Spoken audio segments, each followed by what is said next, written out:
మనకి హైదరాబాద్‌లో ఈ మధ్య కాలంలో మర్డర్స్ రకరకాల రూపాల్లో ఎక్కువ జరుగుతున్నాయి. హ్మ్. మొన్ననే మనం కూకట్పల్లిలో సహస్ర అనే ఒక బాలిక 12 ఏళ్ల బాలికను 14 ఏళ్ల అబ్బాయి ఎంతో దారుణంగా చంపాడనేది మనం చూసాం. అవును. సో, ఇప్పుడు అదే కూకట్పల్లిలో మరొక దారుణమైన హత్య జరగడం, అది ఎవరు చేశారు ఏంటనేది సంచలనమైన విషయాలు బయటకొచ్చాయి. ముఖ్యంగా అక్కడ బాలానగర్ డీసీపీ సురేష్ కుమార్ నిన్న మీడియాతో మాట్లాడారు. ఆయనేం చెప్పారు, అలాగే మన పరిశోధనలో అక్కడ ఏం విషయాలు బయటకొచ్చాయనేది మనం చెప్పుకుందాం. హ్మ్.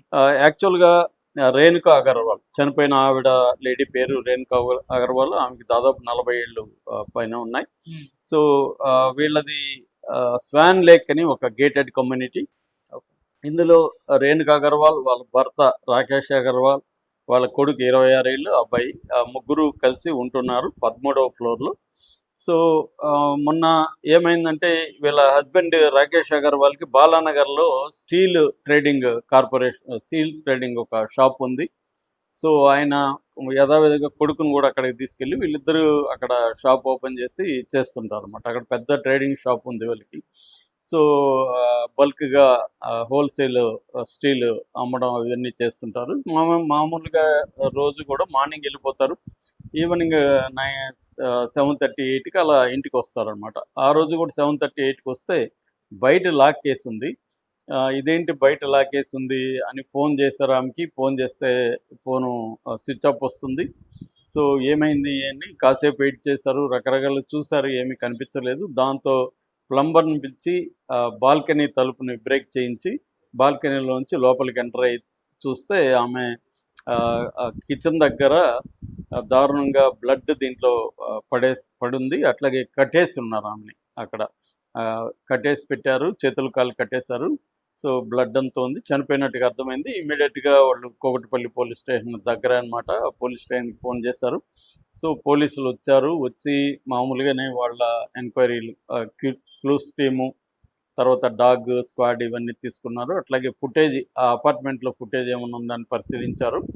సో, ఇవన్నీ చూసినాక వాళ్ళకి అర్థమైందేమంటే ఇద్దరు వ్యక్తులు చంపినట్టుగా వాళ్ళకి అర్థమవుతుంది. ఒక ఫుటేజ్ కూడా, సీసీటీవీ ఫుటేజ్ కూడా మీడియాకి కూడా కొంత బయటకొచ్చింది. అయితే మీడియాకి దొరకని ఫుటేజ్ కూడా పోలీసుల దగ్గర డీటెయిల్‌గా ఉందని చెప్తున్నారు.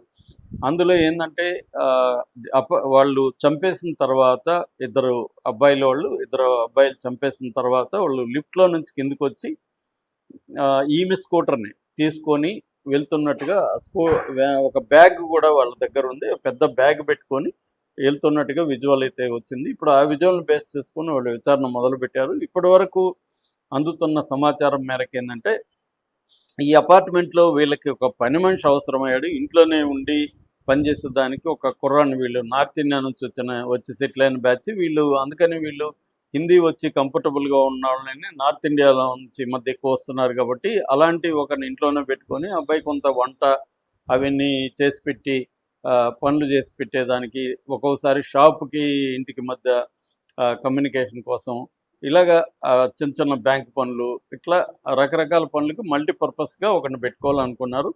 అదే అపార్ట్మెంట్‌లో ఒక అబ్బాయి, రోహన్ అనే ఒక అబ్బాయి పనిచేస్తాడు. ఆ అబ్బాయిని అడిగారు, "నీకు తెలిసి ఎవరున్నారంటే", ఆ అబ్బాయి కూడా జార్ఖండ్ నుంచి వచ్చాడనమాట. సో, మా ఊర్లోనే ఇంకొక అబ్బాయి ఉన్నాడు, వస్తానని చెప్తున్నాడు అని చెప్పి ఆ అబ్బాయి రికమెండ్ చేశాడు. మంచోడు అది ఇది అని చెప్పి.